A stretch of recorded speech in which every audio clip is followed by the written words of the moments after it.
இது last year group 4ல கேட்ட கொஸ்டினுங்க. மனைக்கு விளக்கம் மடவார் மடவார் தனக்கு தகைச்சால் புதர்வன் என்ற அடிகள் இடம்பெறும் நீதி நூட்களை கண்டறிக அப்படின்னு சொல்லி கொடுத்துருக்காங்க. ஆப்ஷன் பாருங்க, நாலடியார், திருக்குறள், இன்னா 40, நான்மணி கடிகை. இதோட ஆன்சர் எங்க இருக்குன்னு பார்த்தோம்னா 6th term 1 புக், அதாவது ஓல்டு புக்ல இருக்கு. நான்மணி கடிகை அப்படின்னு சொல்லி ஒரு செய்யுள் அதிகாரம் இருக்கு.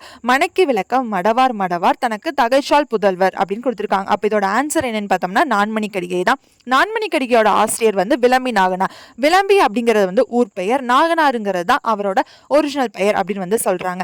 இன்னொரு கொஸ்டின் வந்து இதுல கேட்பாங்க, நான்மணி கடிகையில வந்து கடிகை என்பதன் பொருள் வந்து அணிகலன் அப்படின்னு சொல்லுவாங்க. நான்மணி கடிகையோட ஃபுல் மீனிங் என்னன்னு பார்த்தோம்னா 4 மணிகளை கொண்ட அணிகலன் அப்படின்னு வந்து சொல்லுவாங்க. அப்போ இந்த கொஸ்டினோட ஆன்சர் வந்து நான்மணி கடிகை தான் இதோட கரெக்டான ஆன்சர். ஆப்ஷன் டி தான் கரெக்ட். உங்களுக்கு இந்த மாதிரியான பிஓக்யூ வேணும்னா என்னோட சேனலை மறக்காமல் சப்ஸ்கிரைப் பண்ணுங்கள். உங்களால் முடிஞ்ச சப்போர்ட் வந்து கொடுங்க. Thank you so much. Bye bye.